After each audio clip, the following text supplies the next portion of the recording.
Assalamualaikum warahmatullahi wabarakatuh. Selamat pagi. Yang utama yang saya hormati Bapak Aurino selaku dosen pengampu mata kuliah pemodelan keputusan bisnis, serta teman-teman YouTube yang saya cintai. Perkenalkan, nama saya Fahid Askaria Gustama dengan NIM 123111153. Pada kesempatan yang berbahagia ini, izinkan saya untuk mempresentasikan dan juga menjelaskan mengenai Family Cakes Tech Computation.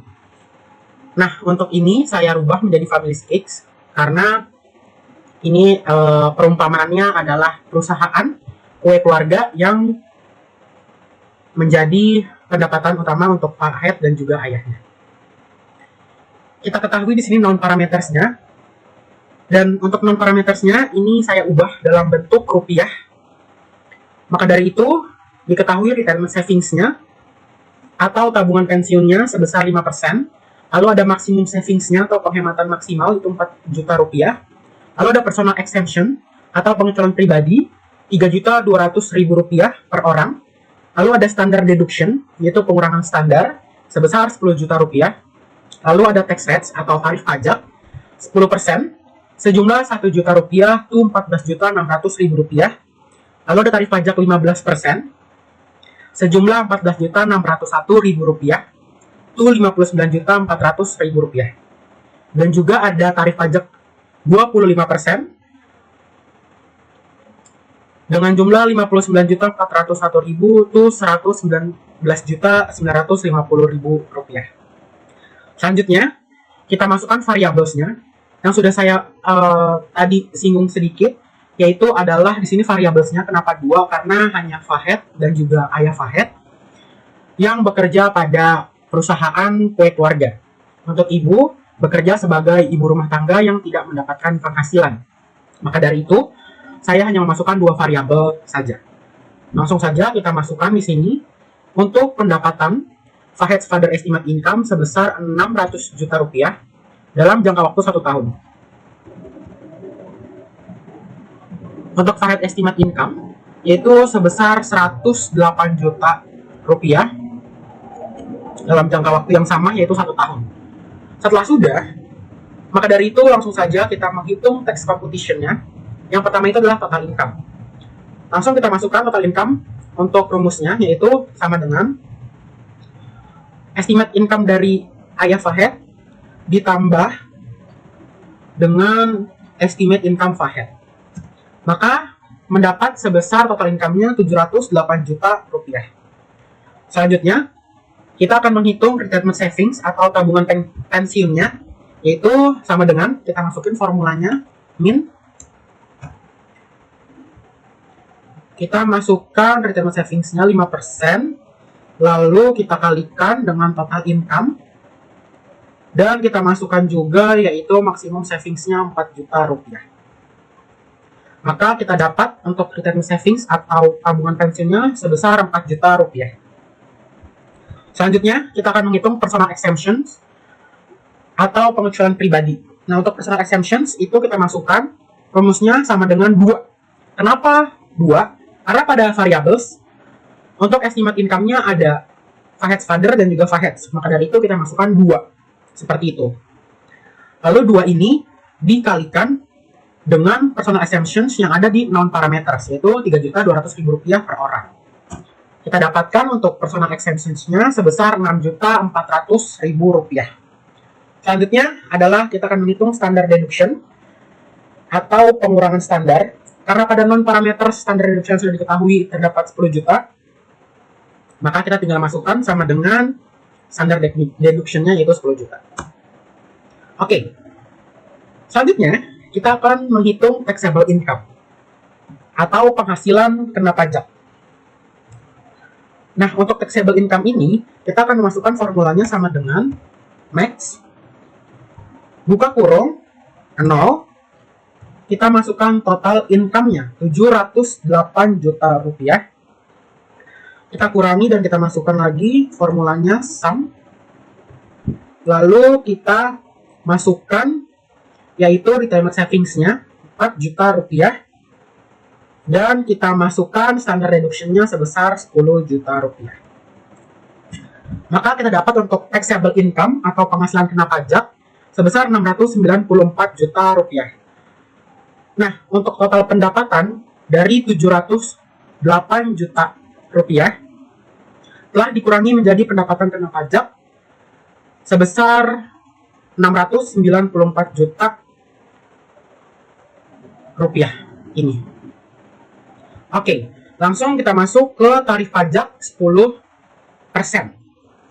Yang dimana kita masukkan formulanya atau rumusnya, yaitu ada pada tax rates-nya 10% tarif pajaknya.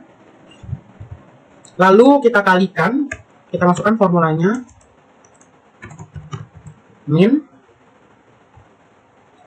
kita buka kurung, kita masukkan taxable income-nya, dan juga kita masukkan si jumlahnya dari tarif pajak 10% adalah 14.600.000 rupiah. Kita tutup kurung, kita akan dapatkan hasil untuk tarif pajak 10% itu sebesar 1.460.000 rupiah. Selanjutnya, kita akan menghitung tarif pajak 15%, yang dimana kita akan memasukkan formula atau rumus if, buka kurung, kita masukkan taxable income-nya sebesar 694 juta rupiah. Lalu kita masukkan juga yaitu jumlah dari tarif pajak 10% yaitu 14.600. Lalu baru kita masukkan dengan tarif pajak yang diminta yaitu 15%. Baru dikalikan dengan kita masukkan lagi formulanya atau rumusnya yaitu min. Lalu kita masukkan taxable income-nya 694 juta rupiah. Dan juga total dari tarif pajak 16% yaitu 59.400.000 rupiah. Kita tutup kurung. Lalu kita kurangi dengan jumlah dari tarif pajak 10%-nya itu 14.600.000. Kita tutup kurung lagi. Lalu kita masukkan angka 0. Dapat untuk tarif pajak 15%-nya sebesar 6.720.000 rupiah. Baik, selanjutnya kita akan menghitung tarif pajak 25%. Yang dimana formula atau rumusnya adalah sama dengan if, kita masukkan juga dari taxable income-nya yaitu 694 juta rupiah. Lalu kita masukkan yaitu jumlah dari tarif pajak 15% yaitu sejumlah 59.400.000 rupiah. Lalu kita masukkan juga tarif pajak yang diminta yaitu 25%. Lalu kita kalikan. Dan kita masukkan lagi formula atau rumusnya yaitu min. Kita masukkan taxable income-nya yaitu 694 juta rupiah. Setelah itu kita akan masukkan jumlah dari tarif pajak 25% yaitu 119.950.000 rupiah. Kita tutup kurung, lalu kita kurangi dengan jumlah dari tarif pajak 15% yaitu 59.400.000 rupiah. Lalu kita tutup kurung, kita masukkan angka 0. Tutup kurung lagi dan dapat tarif pajak 25%-nya sejumlah atau sebesar 15.137.500 rupiah.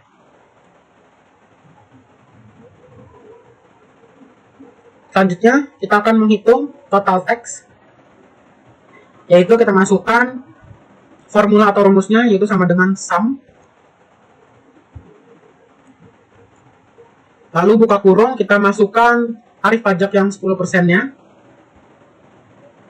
Lalu kita masukkan juga tarif pajak 25%-nya. Lalu setelah sudah, kita mendapatkan total tax-nya atau total pajaknya itu 16.597.500 rupiah. 500 rupiah, saya ulangi, 16.597.500 rupiah. Selanjutnya estimate tax per quarter, yaitu kita masukin formula atau rumusnya sama dengan total teksnya ini kita bagikan dengan 4. Dapat jadi keluarga. Jadi perusahaan kue keluarga ini harus membayarkan pajak per kuartalnya itu sebesar Rp4.149.375.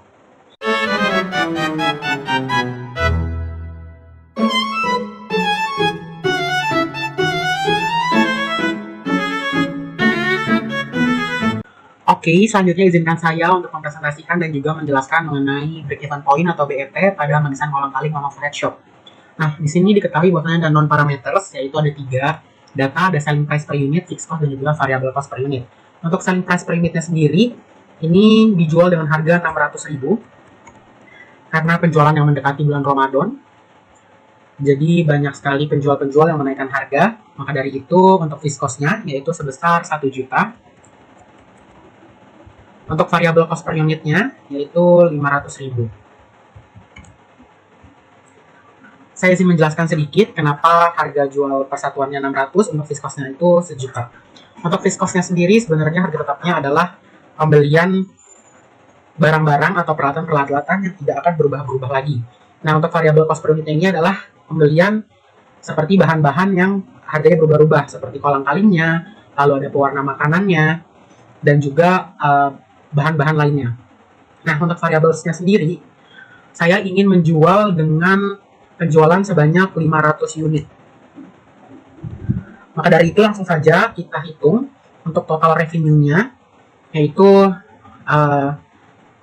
kita masukkan rumusnya sama dengan dari total harga jual satuannya, kita kalikan dengan unitnya, yaitu 500. Maka dapat total revenue-nya adalah 300 juta. Lalu untuk fixed cost-nya, karena di sini sudah tercantum 1 juta, maka langsung kita masukkan saja. Dan untuk total variable cost per unitnya, itu kita hitung dengan total variable cost-nya dikalikan dengan banyaknya unit, yaitu 500. Maka kita mendapatkan hasil total variable cost-nya sebesar 250 juta rupiah. Untuk total cost-nya sendiri, sekarang kita masukkan yaitu adalah hasil dari fixed cost-nya, kita tambahkan dengan total variable cost-nya. Maka dapat hasil 251 juta, dan yang terakhir kita akan menghitung profit-nya. Yaitu kita masukkan total revenue-nya atau total pendapatannya, lalu kita kurang dengan total cost yang ada. Maka kita akan mendapatkan profit sebesar 49 juta rupiah. Oke, di sini saya sudah membuat salinan untuk manisan kolang-kaling Mama Fred Shop. Ketika profit ini 49 juta dan saya ingin mendapatkan profit sebesar 100 juta, berapa sih produk yang harus saya jual? Nah, itu caranya adalah kita buka langsung pada data ini, lalu kita pencet what if analysis, lalu kita buka, kita pencet goal seek, lalu kita masukin di sini yaitu profitnya, lalu berapa value yang ingin kita dapatkan, itu tadi 100 juta. Lalu kita masukkan number of unitnya. Oke, maka dari itu saya harus menjual produk sebanyak 1010 untuk mendapatkan profit sebesar 100 juta rupiah. Oke, sekian dari saya. Apabila terdapat kekurangan, mohon dimaafkan. Terima kasih banyak Pak Aurino dan terima kasih teman-teman YouTube yang sudah menonton sampai selesai. Terima kasih. Wassalamualaikum warahmatullahi wabarakatuh. See you.